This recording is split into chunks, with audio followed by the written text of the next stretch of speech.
मामले से जुड़ी हुई है। नीट पेपर लीक मामले से जुड़ा बड़ा अपडेट आप जानिए। 13 आरोपियों को सीबीआई की कस्टडी मिली है। 13 आरोपियों की सीबीआई कस्टडी को मंजूरी मिल गई है।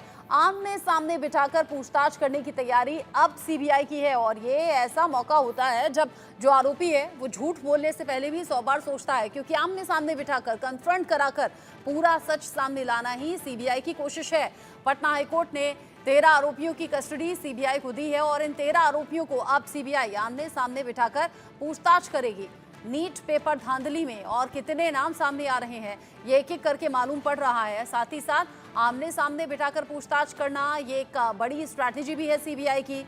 13 आरोपियों को सीबीआई की कस्टडी मिल गई है और अब सीबीआई की कस्टडी में इन 13 आरोपियों को आमने सामने बिठाकर अब पूछताछ सीबीआई की टीम करने वाली है।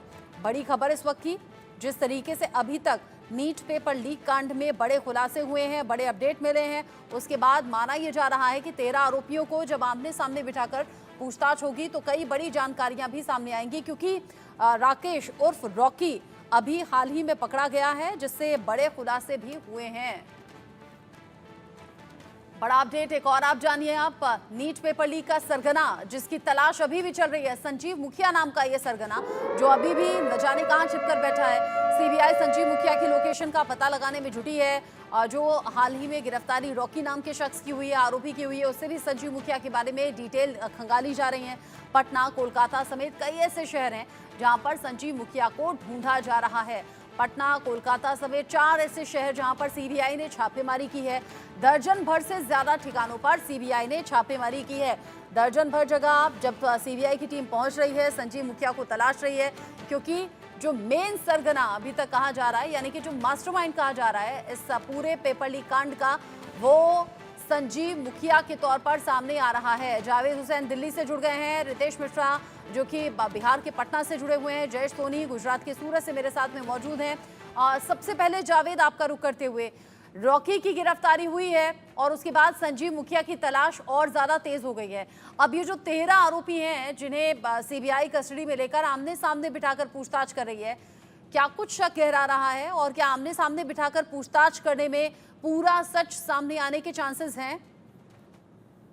जी बिल्कुल, देखिए जो 13 लोग हैं जिसे पहले ईओयू ने गिरफ्तार किया था इस नीट यूजी स्कैम मामले में, और अब कोर्ट से मंजूरी मिल गई और सीबीआई इन 13 जो लोग हैं, आरोपी हैं, इनको रॉकी यानी राकेश रंजन के सामने कन्फ्रंट कराएगी। इसमें नीट स्कैम में जो पेपर लीक का जो पूरा मामला है, एक सीक्वेंस ऑफ पूरा स्कैम का जो क्राइम है, इसको लेकर एक एक सीक्वेंस को जोड़ने की कोशिश करेगी, क्योंकि जो अमन और बंटी, इसके अलावा ओसिस प्रिंसिपल जो हैं, इसके अलावा इम्तियाज हैं, और साथ ही जो रंजीत और सनी है, इनकी गिरफ्तारी के बाद जो एक sequence of scam paper leak है, वो सीबीआई काफी हद तक एक सीक्वेंस को मैच करने में कामयाब हुई है। अब जो पहले लोग जो पकड़े गए थे ईओयू के जरिए इस पूरे स्कैम में, उनको बैठाकर रंजीत यानी रॉकी से कन्फ्रंट कराया जाएगा। इसमें कई ऐसी चीजों को मैच कराया जाएगा जो बाकी आरोपियों के आमने सामने, क्योंकि सीबीआई अब तक सभी आरोपियों को आमने सामने कन्फ्रंट करा चुकी है। जो लोग इस केस में लग रहा है कि उनसे कुछ चीजें हासिल होनी, क्योंकि देखिए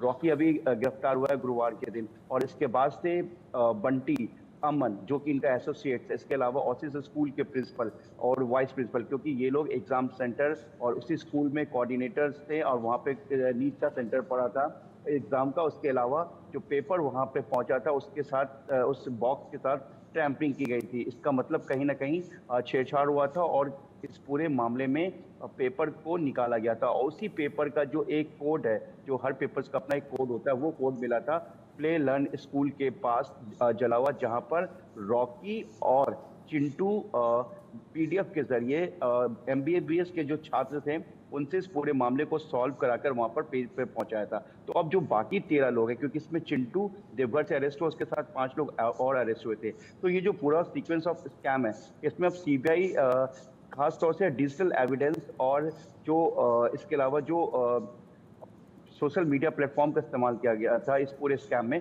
उसको पूरा एग्जामिन करना चाह रही। तो जिसके लिए अहम खास है इन 13 लोगों को रॉकी के सामने, क्योंकि ये 13 लोग भी इस पेपर से जुड़े हैं, सबका जो रोल ऑफ स्कैम है सब अलग अलग है। तो इसको पूरी तरीके से मैच करने के लिए, क्योंकि सीबीआई के पास कई ऐसे डिजिटल एविडेंस, उसके अलावा ऑनलाइन जिस तरीके से पेपर गया, किस किस मेल का इस्तेमाल किया गया, क्योंकि जो कुछ सॉल्वर्स जो गैंग है, जो एमबीबीएस के छात्र हैं, उनके पास ऑनलाइन यानी कि मेल के थ्रू क्वेश्चन पेपर गया था, क्योंकि वो लोग यहाँ पर नहीं आ पाए थे। तो हाँ। एक पूरा जो सीक्वेंस इसको मैच कराने के लिए इंपॉर्टेंट है। और सबसे बड़ी बात ये है कि संजीव मुखिया वो इस वक्त कहाँ पे, क्योंकि जब रॉकी फरार चल रहा था तो इस दरमियान करीब 17 दिन हो चुके थे।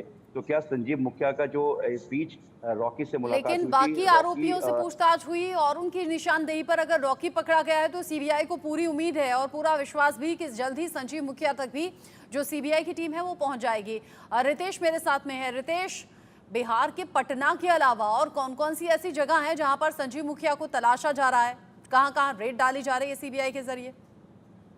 बिल्कुल, देखिए, संजीव मुखिया की तलाशी के लिए सीबीआई की टीम देश के अलग अलग हिस्सों में लगातार रेड कंडक्ट कर रही है।